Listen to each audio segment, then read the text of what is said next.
There's an ounce of hesitancy to ceding so much control over to these models, and they need to get good at it because that's going to be the future. They're not putting in the reps now. The last time I exercised was never. I don't think it's going to work out well for you. You have failed and you will pay. It's very important to me that you are doing your best. Sorry, sir. Doing my best. To leverage these specific tools, because we are, again, an AI first company. And my assumption is that as the models get better, your output increases, the quality of our work increases, the value that we're bringing to our customers increases. And if that's not happening, I see that as an issue. They might be self-aware.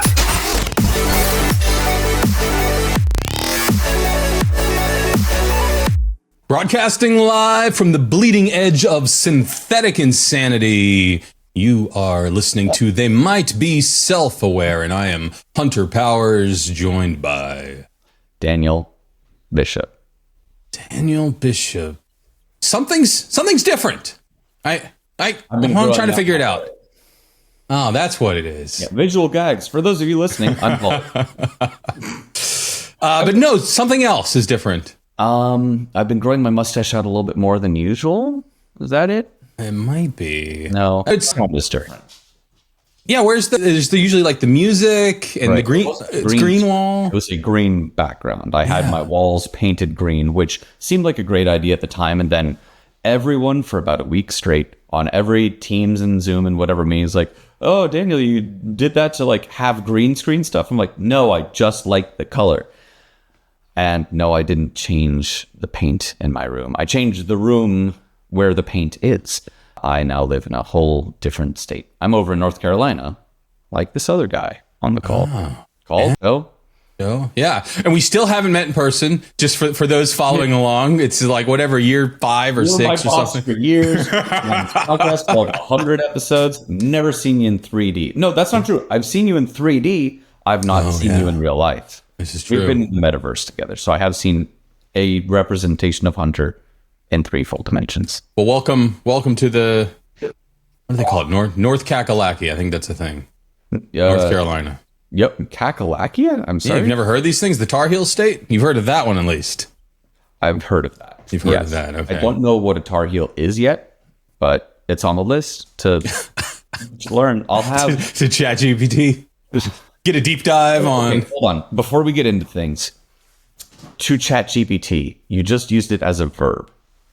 That's how language evolves over time. This has become, I think, a useful enough and ubiquitous enough tool in our lives that to ChatGPT something is to say, like, I'm going to use generative AI to learn, possibly incorrectly, about something. A coworker of mine does not call it that. He says to gibbity it. Like GPT? It takes GPT and turns it like more into a word. So it's not even to ChatGPT. Is it like skibbity toilet? Is it? Yes, it is like that. So he's gibbitying on the internet to learn about things. And I'm going to skibbity toilet it. We're really just going. You and me on this AI podcast, really trying to get the Zoomer. Hey, kids. Well, fellow kids. No, yep. Well, welcome. This is part AI Fortnite dances. Funny. There is a story in the news, about that. But today's episode is part 3 of how we're actually using this technology in our daily lives. The first episode, which if you want to go back and listen, that would have been, I think, 94. We talked about how we're using the large language models in our daily lives. Then we spoke about for productivity tasks, kind of focused on work. That was episode 95. Lots of tips and tricks in there. And in this episode, we are going to be focused on how we are actually using large language models and AI by extension to make us better at our jobs. And our jobs are building software and solutions that are heavily driven by AI. So you're going to hear sort of firsthand what's really going on. Is 90% or 99%, as every AI CEO likes to claim, of the work being completed by AI? Is nothing being done? Or does anyone else work at your company? Or is it just a Gibbity in the back, just in a closet somewhere, doing everything. Yep. We finally find out Today. today. You might be self-aware. And we're going to kind of break this into sort of three parts. The first part, we're going to talk about what it is we're actually using at our jobs today. What does the reality look like? And then we're going to take a look at what are we using in our, because we both hack on things on the side. What are we using on the side and playing with, and how does that differ? Maybe it's going to be exactly the same. I don't know. We didn't talk about this ahead of time. Or maybe you're using some completely different stack, and stack refers to the kind of the collection of technologies for your personal stuff. And then finally, we're going to talk about what we're excited about. What's coming down the line, sort of in the context of this year that's getting us excited. Could be nothing, could be some incredible things. There's an insane amount of new models out right now, and there's rumors of giant announcements coming later today as well. Right. At the time of recording, Google I/O just happened. Boy, do I have some stuff to talk about for that one. There's rumors that my best friends, Anthropic's got a little have a doozy, little secret happening. We'll see. The day is young. All right. Why don't you kick us off, Daniel, and tell us what is the role that AI plays at your work in the development of the software that your company is building? Yeah, I'm happy to do that. And it makes me now think I want to do, it probably won't be our next episode, might not even be the next few. I want to do actually a part 4 to this, which is non-coding AI being used at work, because I actually just gave a presentation about here are some things that we can do. And spoiler alert, it's going to be somewhat heavily featuring like your deep research type modes for all our various LLMs out there. But for myself, there's 2 main modes in which I'm going to say it's time to fire up the old generative AI box. One is I have a greenfield, not quite research, but like we want you to accomplish X, Y, or Z, and there's no pre-existing code. You have maybe some poorly defined product requirements, if any. To give a very specific example, I'm probably allowed to talk about this. There is a machine learning classifier that we want to make on whether or not a transcript from a call at a car dealership is someone saying, don't call me. I want to be on a call list, etc. There's a few fairly obvious ways that you can say, don't call me again. Please put me on your do not call list. A static, just like list of phrases is going to have too many false positives. You'd think if someone says, do not call me, it would be 100% of the time them actually intending you not to call. It turns out there's more of like, do not call me until 5 p.m. next week. Do not call me after this. Do not call me unless you X, Y, or Z. There's a lot of like qualifiers that you can put on, don't call me. So time to throw some machine learning at it. What I'm going to do is make a, let's call it traditional machine learning classifier. It's probably going to be based off of an architecture called BERT. For those of you who are like, you mean like from Sesame Street? Yes, that's exactly what it means. Yeah, it is absolutely. And then there's a whole bunch of other fun models in that same sort of family that were like Sesame Street themed. Anyway, that's where I'm headed. I'm not there yet. Chugging in the background, and hopefully you can't hear the fan whirring too loudly. My other computer, my work computer, don't worry, we separate things over in this household, is absolutely blasting through with the biggest large language model that I could stuff into it locally, because I didn't want to make a bunch of API calls out with like potentially sensitive information. It's chugging along and it is trying to do, is this a do not call or is this a do not call? And I'm actually giving a qualifier on each of, is this a high, medium, or low confidence assertion that it is or that it isn't? This is going to take a while. This is not what I want to end up with, which is a faster, leaner model. But a large language model is really, really great when you have a whole bunch of data and you need to classify it and have fairly high quality classifications. What I'm getting at here is the exact task that I just described of take a whole bunch of transcripts from phone calls and then label them.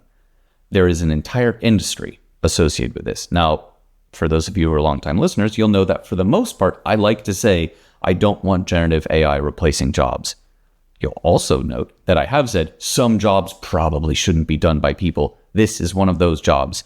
We have worked, you and I, Hunter, both have worked with external teams who are just supposed to sit there day in and day out, read a news article and say, it was this company that had the thing happen to them. Yes or no, it was about this event. Move on to the next article. And it takes minutes per person, and you have to do specialized training, and you have to retrain people constantly, and there's spot checks, and it's expensive, and boy, is it slow. Okay, so you're using it for data labeling. I'm using it for data labeling. And you're still building old school machine learning models like BERT, which I guess if people don't know are far more processor efficient. Assuming you want to run it locally. You can run it locally or run it on your own servers, your company servers, at a much, much, much lower cost. And it's much, much faster than leveraging the large language model. You don't need the single GPU that costs as much as a Toyota Corolla to run this. This is like, it's much more efficient.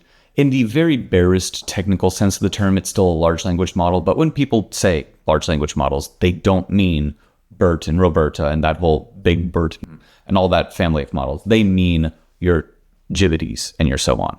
All right. But you were doing that a few years ago. There's nothing new. Well, no, I was doing that a few years ago with the human labelers. Now I'm saying to get me really high quality data that I can put into the training loop of the more efficient thing, use large language models. And I'm able to do it locally instead of having to use like OpenAI, for example. The technology has gotten so much better in the last 2-3 years that it's more efficient and better enough that this is a viable option for me to just set up, turn my computer sideways so that there's as much airflow as possible into the fan and let it run overnight. So that is one of the sorts of things that I'm doing. The other one that I think is worth sort of diving into here, and as I mentioned, this is for like greenfield research. Here's this new task that you want to do. The other greenfield research thing is I open up Kline, a virtual studio code extension, just a plugin like you could have, I don't know, into Chrome. Here's the plugin for like LastPass for password management, anything like that. It's a plugin for VS Code. I've talked about it a bunch of times, but to very quickly reiterate, it's an extension that sits in the program that I do the computing in, the programming, and it can read files and it can edit files. And I ask it in natural language, hey, I have a task before me. It is to accomplish X, Y, or Z. I need a classifier that does this. I need to make a little microservice that just kind of runs in the background and can accomplish this little task. Skeleton, just make me the bones of this thing. Enter, come back in 2 minutes, 3 minutes, 5 minutes, done. That boilerplate code generation, and there are like templates out there for a lot of different things, don't get me wrong. But to say, here's context behind my problem, here's 5 minutes, I'll come back and I will have 85% of an entire project that I want to need. I'm curious, in my experience, it helps to have the boilerplate first that kind of establishes the foundation of a new project. For example, you're going to stand up a new API. Which now how do I explain an API to someone? It's the way for computers to talk to other computers, but a new project is mail. Like imagine how you would take a letter and send it to someone. The entirety of I have the letter in my mailbox to it gets to someone else's mailbox. That's how APIs is. But if I was going to have the AI spin up something, I would want to give it, hey, here is my boilerplate project that sets all the basic standards, my basic requirements, my basic rules, and then tell it to add the features on top of that. I find that it struggles when it starts with nothing. Is that, do you not experience that? Or is Kline doing something special and like pulling in starter projects already?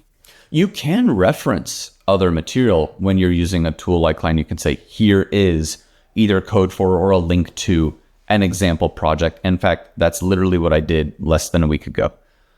I said, here is an existing repository of code. This works. I want you to basically mimic how this works. Feel free to make any changes that you want. But like, I need the bare bones of the skeleton of this. Plus this new task that I'm trying to do. For the do not call classifier that I mentioned, here is a different machine learning classifier that already has our API set up, that already has the AWS connections and whatever. Mimic that give me, feel free to copy as much as you need. I'll change all the specifics later, but like this, but doing a different thing. And it's great at that. And I did this in 2 stages. The first stage was I didn't tell about the other code base. I said, I need to make a classifier that uses OpenAI, the OpenAI API. It's connected to the local thing on my computer. Don't worry about it. The point is, like, it needs to use this to accomplish this goal. Just do it. And it gave me something that works. Given that code then, and a separate code base, take these 2 things, make B look and work like A does. And then it did. So the engineers at your company, what percentage of the code that they're writing today is being generated by AI? What's your best guess? I think it's low because of the amount of excitement that has been generated by showing people the kinds of tools that are available. I don't think it's low from a lack of enthusiasm. I think it is low just because a lot of the kinds of tools out there can be, it's not, I won't say daunting to like adopt, but rather it's a whole new mode of interacting with code. Anybody can pick up a new programming language. Anyone can find a new framework that's going to help put together this kind of code faster. But it's almost like, and we've kind of alluded to this previously, it's like everyone having to now pick up some management skills and say, not only can I write code, I need somebody, whatever, that's writing shotgun with me that I tell problems to, and then code comes out. And that is wildly different from what most engineers do. So 10%, less than 10%? That's when I listen to what you're saying. Yeah, let's call it 10%. Because I know that the machine learning team that I had is using it, because we're all super enthusiastic about these kinds of technologies. And I know at least a couple other engineers are using it. And I know non-engineers are using like ChatGPT to ask questions to. We're saving that stuff for part 4 on whatever episode that ends up being. But in terms of developers leaning heavily on generative AI, I don't think it's most folks at the company where I am yet. And we'll talk about this in other episodes too, but like, depending on what company you ask and how much they're trying to hype their particular product, I think the biggest number I've seen is like 30% for like big companies. And is it Python and JavaScript? Are those the primary languages that you're using, or using something more obtuse? Well, for home projects, some JavaScript. I don't know JavaScript. No, at work. At work,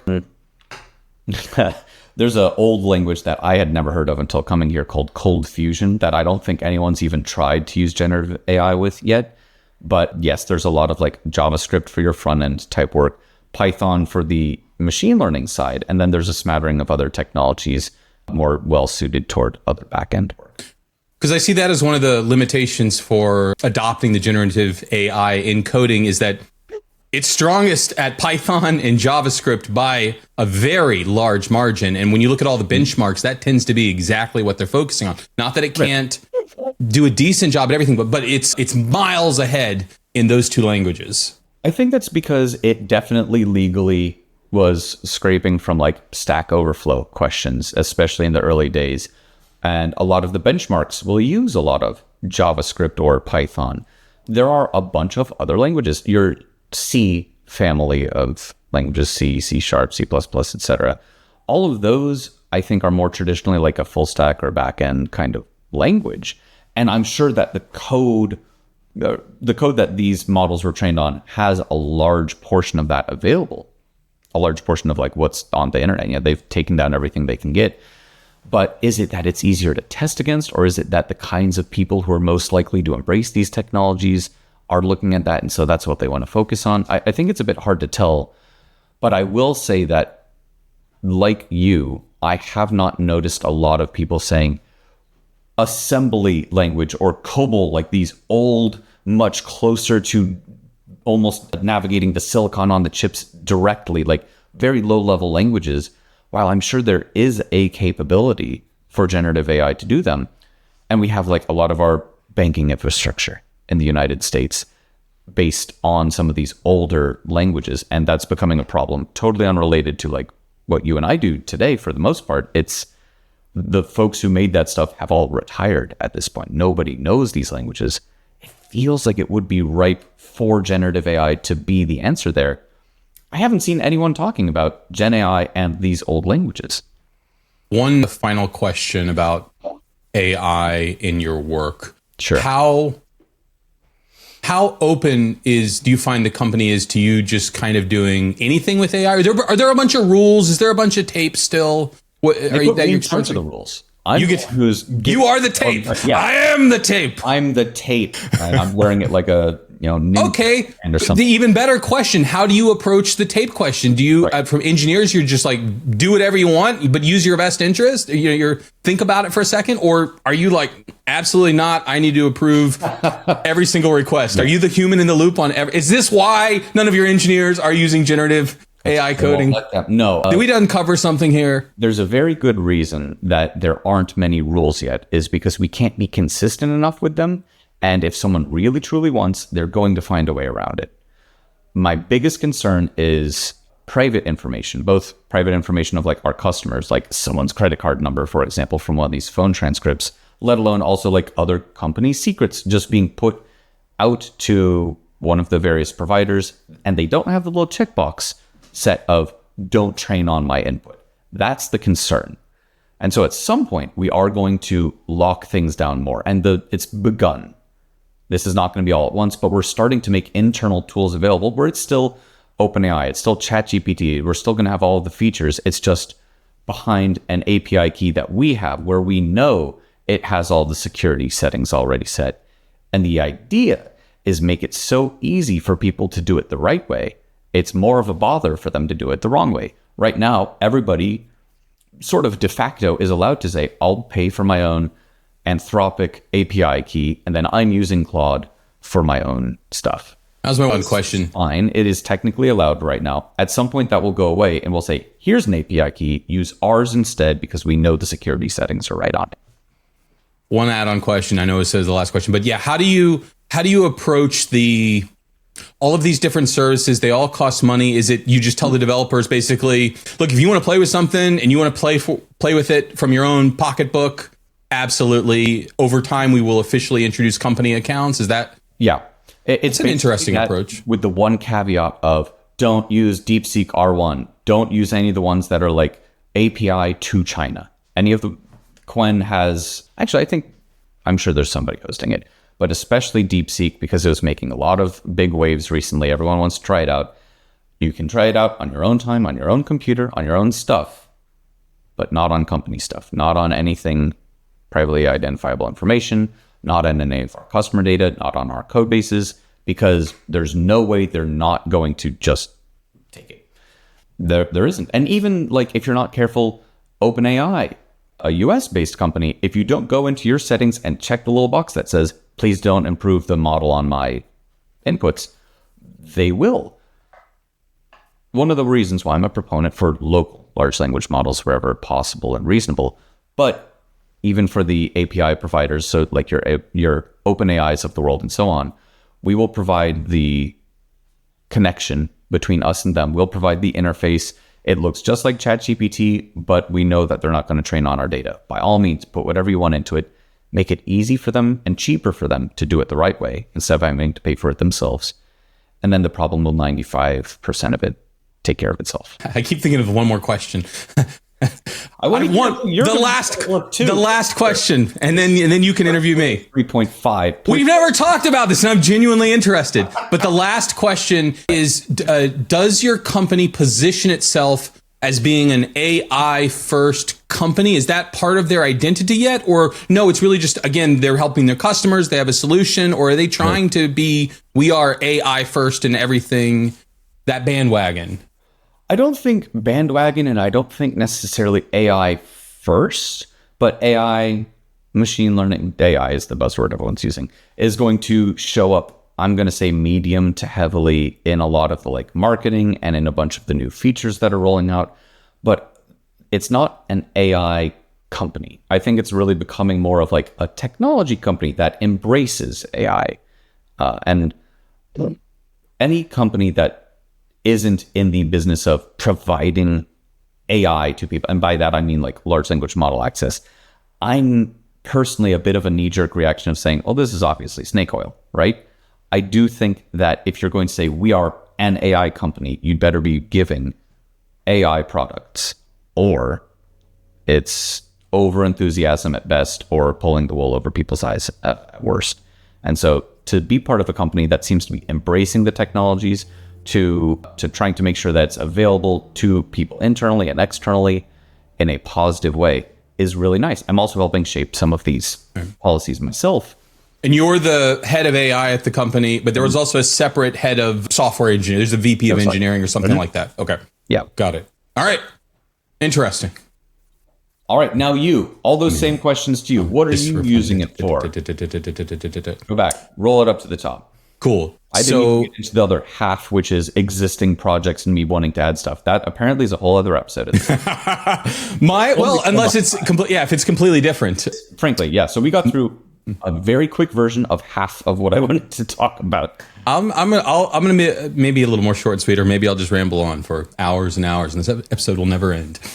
So my role is the CTO in my company. So I get to set a lot of directions and set all the rules. And I don't know, I think both there aren't a lot of rules, and increasingly there are more rules. But we are very much an AI first company, and I spend a lot of time thinking about what does that mean and how do we continue to accelerate on that. And I think at the most basic level, my definition of are you an AI first company is, as new AI models come out, does your company get better automatically? And if the answer is no, then I'm going to suggest you are not an AI first company. And if the answer is yes, I'm going to suggest that you're at least on the right path. Interesting. So that's like the first. Like, you need to be super agile in terms of, we moved from Claude 3 to the alleged Claude 4, and that made everything better. And the fact that we can do that quickly is almost a prerequisite to being a AI first company, as opposed to someone who's like, we're still on GPT 3.5 until they turn the lights off. That's part of it. Another part of it would be having a data flywheel would be the generic term, but you can explain how, as your product gets used more and you collect more data, it gets better again automatically. So as my product gets used more, it gets better automatically. As the AI technology improves, my product gets better automatically. And automatically in quotes here for all of you audio listeners, there's heavy uses of quotes. Yeah, air quotes. But that's the basic idea. Now, going into how engineers, so I would suggest that around 35% of our code is entirely generated by large language models. Company-wide. What? Company-wide, 35%. Yes. Okay. And sometimes that's a good thing, and sometimes that's a bad thing. But it's part of it, again, in trying to sort of, again, think about this new world, think about this world where such large percentages of the code base are generated by large language models. Yep. I think it's starting to become more about, as you build the next feature, you sort of throw away the old code base and you start over fresh. You're like, okay, we're building version 2 now. At the end of version 2, we'll have learned some things, but version 3, we start greenfield again. Throw it all away. Maybe there's a few things we pull forward. Yeah. And then we do the new features because time. It seems wild to say, but we just spent all this time on versions 1 and 2, and then we learned from that and adapt. So our standard IDE is Cursor. Which is Virtual Studio Code. Yes. Fork. It is very comparable to what you said you were using with Kline. Right. They're competing products. Why Cursor? Because it was the first one I used and I liked it. And so now I make everyone do as I did until they can prove to me something else is better. Cursor was really important in our industry, right? Because with all of these new things coming out, new tools, new technologies, sometimes you just need to know that something stayed the same because you got to get some work done at the end of the day, right? Yes. And whereas I think historically I've had more of a perspective of I'm not going to dictate any of the tooling or how you do your work. Just, again, here's the goal. You figure out how you want to do it. If you want to copy me, here's my approach, but you don't need to. But I find that developers are maybe like there's an ounce of hesitancy to ceding so much control over to these models, and that they need to get good at it because that's going to be the future. If they're not putting in the reps now of how do I leverage all of this tooling to become far more productive at what I'm doing, like I don't think it's going to work out well for you in the long term. So it's very important to me that you are doing your best to leverage these specific tools, because we are, again, an AI first company. And my assumption is that as the models get better, your output increases, the quality of our work increases, the value that we're bringing to our customers increases. And if that's not happening, I see that as an issue. But all right, so code is heavily generated. Lots of our test cases are heavily generated. Now, all of it still receives a human review. And I personally review the majority of all code that goes out, and regularly see issues with and things where I'm like, I am certain that the individual who did this did nothing more than prompted something and then said, "Yep, I'm done." I'm not even sure that they ran it. Like, this still happens. But by the way, this was also true before the AI, where you would get something submitted where they never actually ran the code, and then the expectation was that it's not necessarily different. It's not new. What is different, though, is that there's way more of it, because previously there was still the limit that they had to actually write it themselves. Now, because it starts with a ticket that describes the work that needs to be done. Right. They take the ticket, they put it into something like Cursor and say, "Here's what I need." And out comes the feature, and they glance at it. Maybe they run through sort of like the best. Let me test it once. How the ideal use case. Okay. Submit it. Done. On to the next thing. And there's a balance there that I don't know that we've completely found out. Also, when it comes to what's actually being generated, I think by default that these systems are going to make code that does what you asked. It's not going to make a bunch of tests. You can ask for tests to be made, but I found, just like I was describing, more people are going to be like middle managers with AI around them at this point. We also need to be more quality assurance people. QA is very, very important, to the exact reason that you described, of like, one scenario was tested. Why didn't they think about the edge cases, this, that? And like, that's what our QA folks end up doing at a lot of different companies, both of ours presumably included.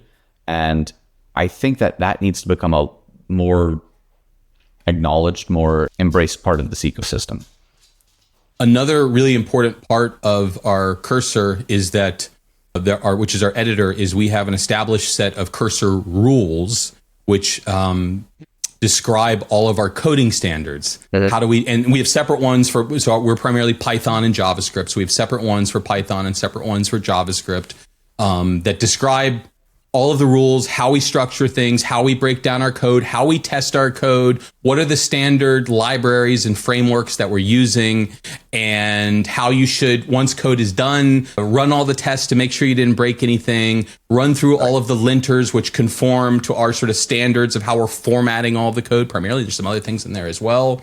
So that's another very important part, and something when someone wants to change the Cursor rules, there's a higher degree of oversight when we update our Cursor rules, because again, that's part of the, at least in my mind, that AI first mentality where, great, new model comes out, it can leverage our rules, but we don't want those to sort of slip away, or someone puts in some sort of like random thing that runs amok, because you could easily poison those rules inadvertently. Yeah. Now, does Kline have some concept of that, where you sort of set your standards? And you can absolutely set rules, and it's the exact thing that you were describing. Here's my coding standard. Here's the files that I want you to always reference. Here's the documentation about the project that you should always take a look at and be mindful of. What these rules come down to is basically the system prompt that you give to the large language model at the beginning of any new conversation, saying, here's all the stuff that you need to know. Now let's get going. A question that you asked at the very beginning of the episode is, where do we see this kind of going later in 2025 and beyond? There's a new modality, I guess, that you could say, for interacting with these things. It's one step past rules, which is workflows. And this actually just made its way into Kline like the other day. The idea being, you have your rules. This is the coding standards. This is documentation to follow, whatever it ends up being. But now you can also say, as a multi-step process, you're going to do this. Then once you've finished that, you will do step 2. Then once you finish that, you'll do step 3. So like make this code, write the tests, run the tests, fix the things, update the documentation, like to do much more of, and I guess really the thesis of what you were saying for this entire episode is how do we use this at work? And so much of these tools thus far have been write some code that accomplishes tasks faster or fills in the boilerplate for us or whatever. But we are very quickly moving outside of that into be able to do code reviews, be able to do an entire step of think of weird edge cases and like add in potential failure modes and stuff like that. Because I've always seen the first pass through the code doesn't have all of the weird edge error handling and stuff like that because it didn't need to. I asked it, make something that checks for this case and does thing A. But to have workflow, now that is starting to get very, very exciting. And I'm really looking forward to what that is like in about a year's time. Models wise, it's Claude 3.7 and Gemini 2.5 Pro. Agreed. Sometimes using the max models because that one has the giant context window, the million token context window. So when you need something, either you have a tremendous amount of material you need to reference, or it's just a large code base where you want to look over the entire code base. That's the go-to one that's leveraged. We also have rules. So before you write code, a ticket exists that describes the feature or the requirements. So this is the paper in the little like stereotypical inbox on the guy's desk. There's the in and the out box, and sheaf of paper comes on. Piece of work to do.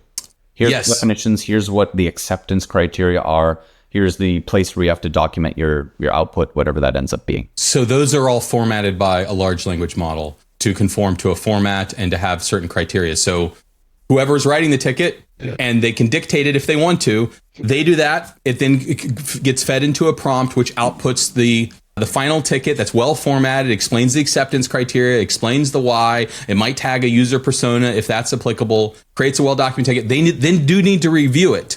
And I've got it set up so it nicely it tries to tell them where it took some liberties and tried to like fill in some blanks on things. So it points out the areas where you should pay extra special attention in reviewing. But all of our tickets, or I don't know, I'll say 95% of the developer tickets written by AI.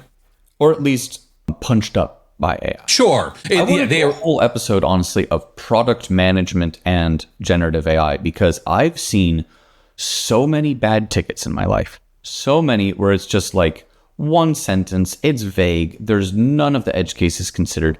I want there to be, I guess it'd be like a chatbot. It's talking to Claude or ChatGPT or like any of these interfaces, it doesn't matter. But to have, for product managers, forget coding entirely, to say, I want to accomplish this thing, and then have a conversation with something who is the devil's advocate, who is the weird edge case finder. It says, oh, you want to do this? Well, have you considered X, Y, and Z? Do you already have examples of this? Let's format this. All your tickets are supposed to have this, and you haven't filled that in. What do you want to put there? Like, to help them do their jobs. And I'm not saying that PMs aren't doing their jobs. Some aren't.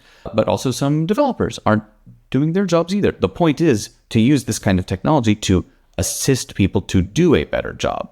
Just like we're trying to make more code that is better, so too you can make better tickets faster that have more of the information that a developer actually needs to get started and accomplish the task.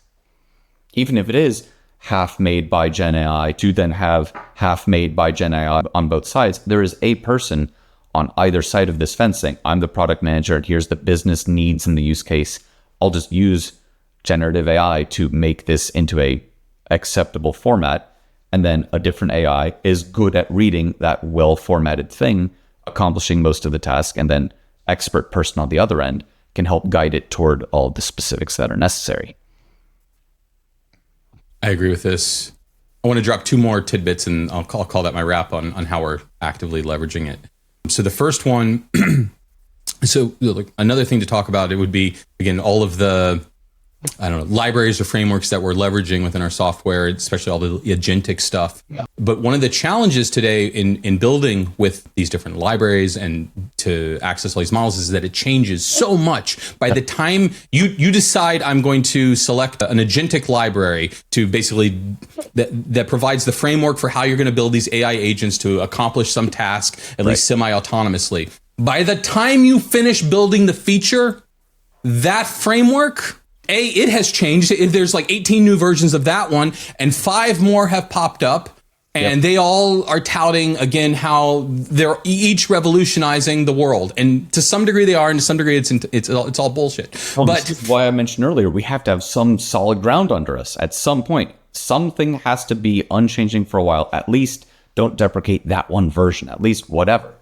Or we need to continue moving towards the mentality that I think the generative coding is suggesting that we embrace, which is, okay, we built this version, the next version, we're just going to choose what's best in class at that point, because the speed at which we can stand it up, or at a minimum, you need to not be afraid of that. You need to not be afraid that I'm making the wrong technology choice now, and embracing the idea, which historically would have been, I don't know, you got in trouble for it, that, okay, we adopted Hugging Face's small agents, one of the agentic frameworks for this version, and then now, 4 months later, we're going to switch to...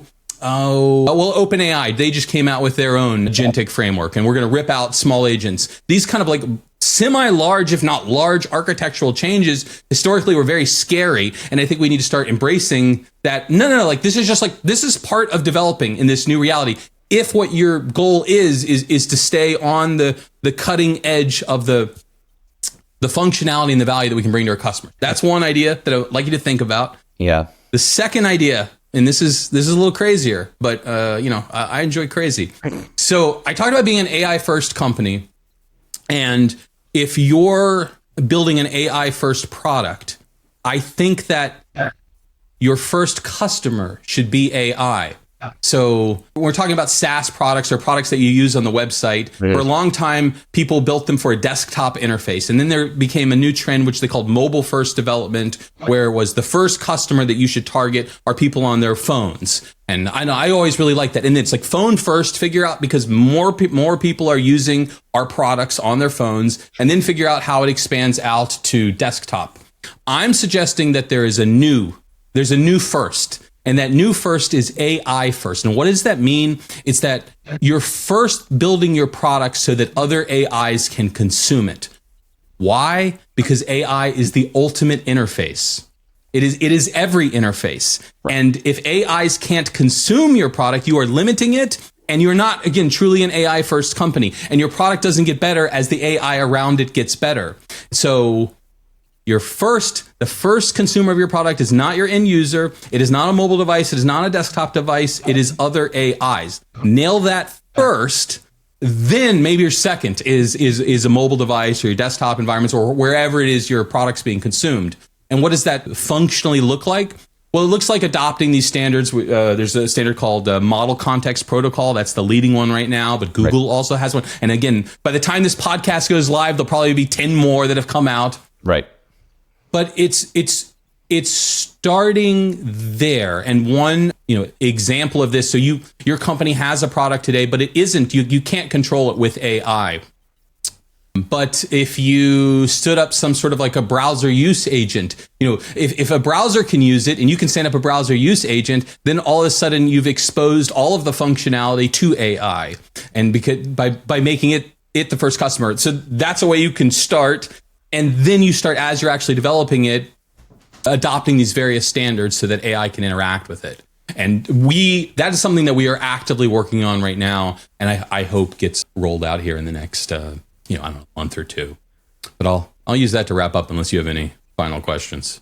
Just about 30 rebuttals to almost everything you said. Save that for another episode. Another episode. How would anyone ever know that there was another episode of They Might Be Self-Aware? Well, there's the MCP server for They Might Be Self-Aware coming out very soon. Is that right, Hunter? We absolutely should have one. I want you to put your money where your mouth is. If you're saying that our product should be AI first, well, then there should be a way to easily interact with They Might Be Self-Aware using generative AI. So Hunter's going to get on that right away. But for all the rest of you, and in the meantime, you could go to Spotify. Yes. We're on all of the other major podcasting networks and platforms out there. Apple Podcast. It's very narcissistic, frankly. I've been enjoying our YouTube shorts. I actually really like going on YouTube and seeing the YouTube shorts. The people that you got for us to like put these things together. Very, very nice. The full episodes are on YouTube as well, in case you want to see us in two, which is as many dimensions as Warning. they see Hunter. But if you want to just listen to us, just search around. I'm sure you'll find us. There's some thumbs ups or stars or whatever you could give us. Subscribe, maybe leave some comments. Tell us how much you disagree with everything Hunter the last few minutes of this call here. And other than that, I think what we can do and will do is see you next time on They might be self-aware.